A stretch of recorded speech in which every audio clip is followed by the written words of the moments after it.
This is not directed at all atheists, but many have an odd confusion about the evidence for God. Many atheists insist that God's existence must be empirical or scientifically proven. Otherwise, there is no reason to believe a designer exists. The assumption here is that the only reason we should believe something is true is if there is scientific proof for it. But this line of reasoning is not how we operate in several subjects. There are many things we accept as true that cannot be scientifically verified. See, science works through inductive methods. We do an experiment 100 times, and if we get the exact same result every time, we conclude that it is scientifically proven and that we will continue to get the same result. However, for many subjects, we cannot use this same method to reach a conclusion. Dr. John Lennox explains by looking at forensics. If we stumble across a crime scene and find a person dead, we cannot say, well, I don't know, let's run the experiment again and see what happened. Such a method would be absurd in figuring out who the murderer is. Instead, we have to deduce a conclusion from the evidence left at the scene. We have to evaluate what has been left behind and reach a logical inference. So in other words, we have to apply the methodology that is appropriate to the claim. So when we look at subjects like history, forensics, or philosophy, we cannot run experiments or take scientific measurements to determine a conclusion. Instead, we have to evaluate evidence and deduce an inference, which is why the question, does God exist, is not a scientific one. We cannot run an experiment to determine if he exists, any more than we can run an experiment to determine who committed a murder, or where did the first humans originate, or if two people are in love. In some instances, we can do experiments on the evidence we have, but we cannot replay an event or take measurements. We have to apply the proper method for reaching a conclusion for the claim.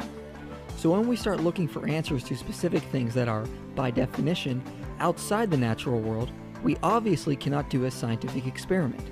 That is like saying, show me the empirical proof in space-time for something that exists outside of space-time. It is simply nonsense. C.S. Lewis taught that would be like Hamlet going into the castle attic to look for Shakespeare.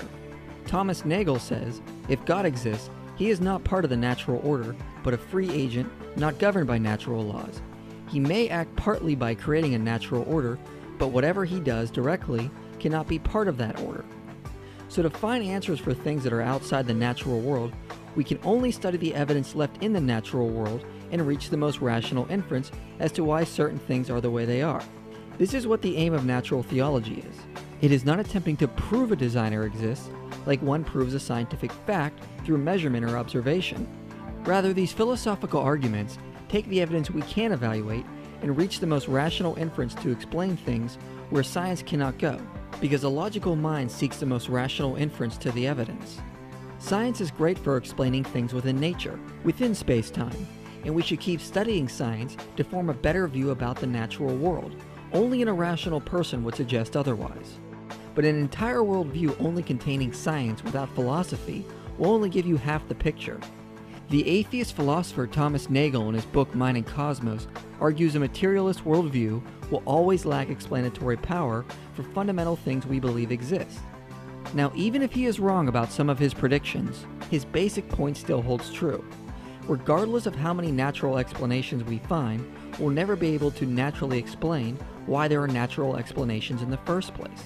The natural cannot explain the natural, because it is not infinite and exists contingently. Science cannot explain why there is science. Yet the natural order calls out for an explanation. Nagel says, systematic features of the natural world are not coincidences, and I do not believe that we can regard them as brute facts not requiring explanation. Regularities, patterns, and functional organization call out for an explanation. The more so, the more frequent they are. The logical mind seeks the most rational inference to explain the natural order, which is all these philosophical arguments are doing. So I implore atheists to keep this in mind when they are trying to respond to the arguments from natural theology. We theists are not arriving at our conclusion that God exists like one arrives at a scientific conclusion. We are instead reaching the most logical inference from the evidence we are presenting. Now, some might still have an issue with this, and argue that since we cannot scientifically verify something outside the universe, we shouldn't make inferences about what constitutes the best explanation. So we should not draw any conclusion and just say we don't know for now. Well, this is fine to say, but if one says this, they have to accept the ramifications as well. In saying, I don't know, you are also admitting you truly do not know and lack a position to argue from.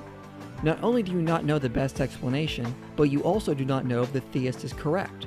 You cannot say you do not know, but know that it is wrong to infer a designer. In other words, pleading "I don't know" means you have no opinion on the evidence for either side and can't argue against the theist position, because by saying you don't have a clue, how do you know we theists are wrong to infer a designer? If you say this, then try to argue against the theist position, you are basically saying, "I don't know, but I know the theist is wrong," which refutes your claim that you don't know, because you wouldn't argue against theism if you didn't think there was knowledge we were wrong. So an "I don't know" plea means attempting to argue against theism is pointless, because if you don't know, then you cannot say theism is wrong, because to do so is a knowledge claim that we are incorrect. Also, if you're going to plead "I don't know," then you should also conclude you are ignorant on your own position, so you really don't know if it is right to say "I don't know," so this position becomes self-defeating. A different approach atheists will take is to assert the claim that extraordinary claims requires extraordinary evidence, which was made popular by Carl Sagan. However, this is a very vague claim. First of all, what does it mean to qualify as extraordinary? There is no scientific way to measure if something is extraordinary. Claiming something extraordinary is totally subjective. What is extraordinary for one person may not be the same for another.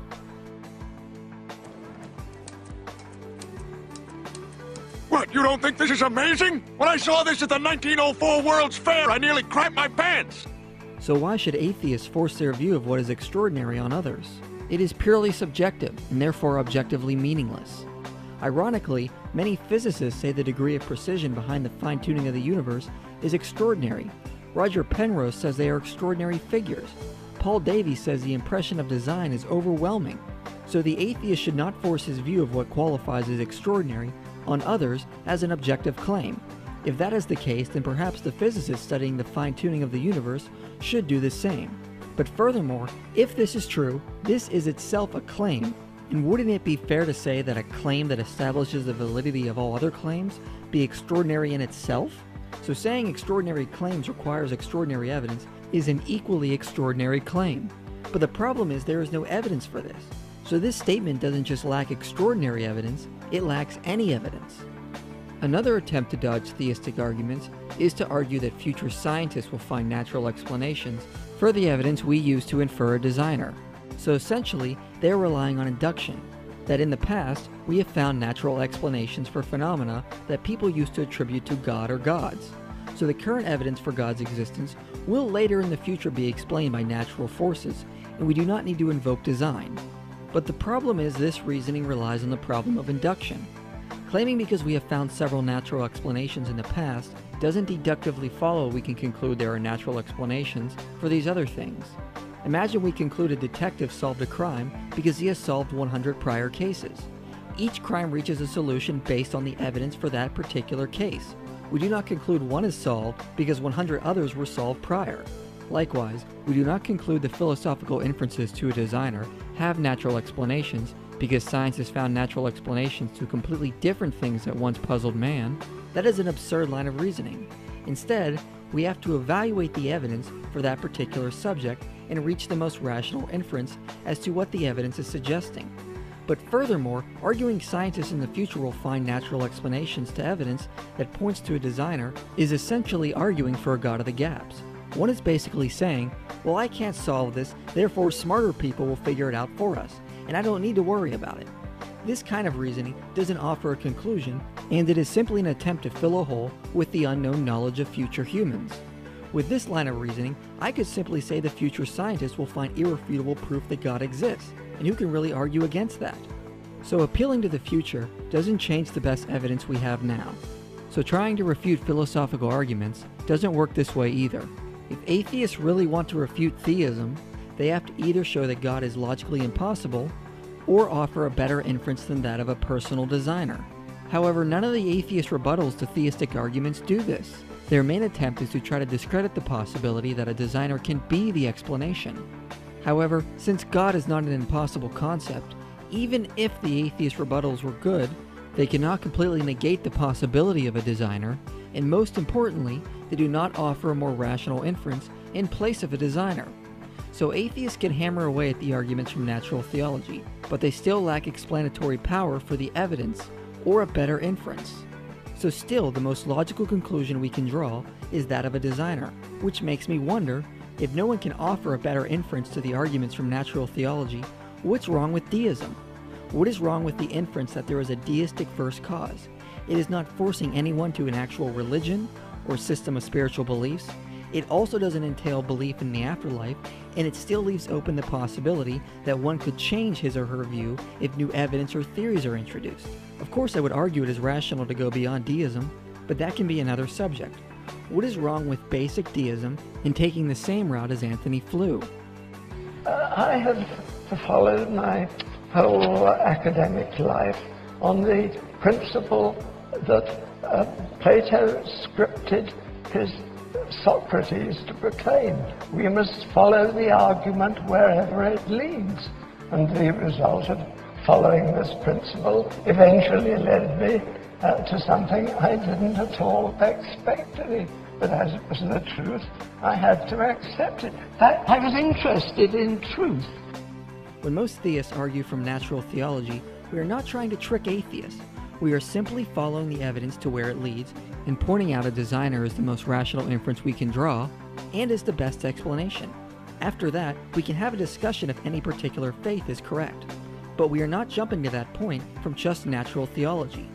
All we are doing is drawing the most rational inference that there is a designer and implore others to think logically about the evidence as well.